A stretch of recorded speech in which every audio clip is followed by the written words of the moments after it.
दोस्तों, गुजरात का वो गैंगस्टर जिसने दाऊद इब्राहिम को भी भागने पर कर दिया था मजबूर। पिता की पान की एक छोटी सी दुकान थी और घर की माली हालत भी ठीक नहीं थी। यहाँ तक कि वक्त का खाना भी मुश्किल से मिलता था। ऐसे ही हालात में हुआ था एक शख्स का जन्म जो अपना घर चलाने के लिए करने लगा छोटे मोटे अपराध, और धीरे धीरे वो अपराध की दुनिया का सबसे बड़ा नाम बन गया। मर्डर, किडनैपिंग वगैरह ये उसके लिए बाएं हाथ का खेल था। बड़े बड़े अपराधी उससे खौफ खाने लगे और वो गुजरात का सबसे बड़ा डॉन बन गया, जिसका नाम था अब्दुल लतीफ, जिसने दाऊद इब्राहिम से भी पंगा ले लिया था।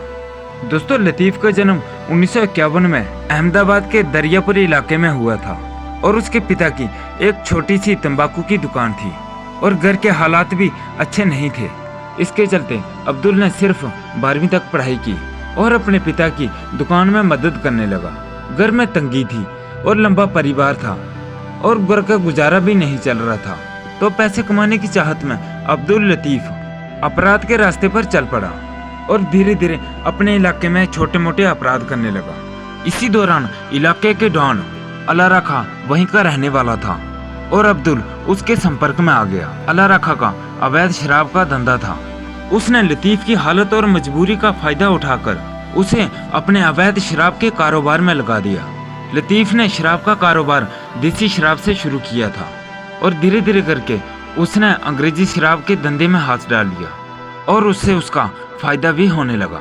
दोस्तों, लतीफ ने अंग्रेजी शराब के कारोबार को बढ़ाने के लिए अंग्रेजी शराब बेचने वाले बदमाशों को डरा धमका कर मजबूर कर दिया, या तो वो उससे ही शराब खरीदें या फिर शराब के धंधे छोड़ दे। अब्दुल के नेटवर्क और गैंग के चलते अहमदाबाद के बदमाशों में उसका खौफ बनने लगा, जिसका फायदा उसे शराब के कारोबार में होने लगा। दोस्तों, अब्दुल के अंदर जितनी हिम्मत थी उतना ही तेज उसका दिमाग भी था। उसने अपने विरोधियों को आपस में ही उलझा डाला और उन्हें खत्म करता गया। पुलिस विभाग में भी उसकी अच्छी खासी पकड़ थी। दोस्तों, जिस तरह मुंबई में दाऊद इब्राहिम का सिक्का चलता था, उसी तरह गुजरात में लतीफ का सिक्का चलता था।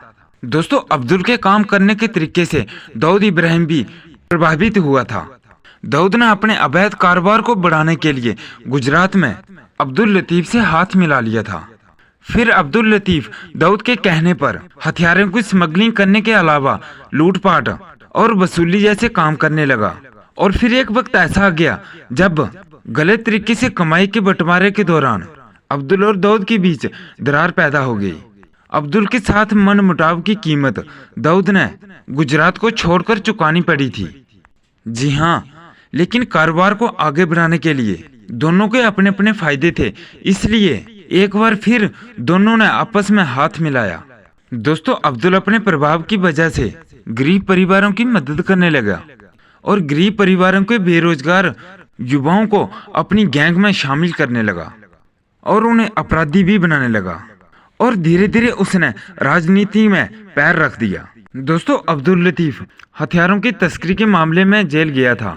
इसी दौरान अहमदाबाद में चुनाव हो रहे थे। स्थानीय चुनाव में उसने जेल में रहकर ही अपना नामांकन करा दिया और चुनाव होने के बाद उसने 500 सीटों से जीत हासिल कर ली थी और अपना रिकॉर्ड बना दिया था।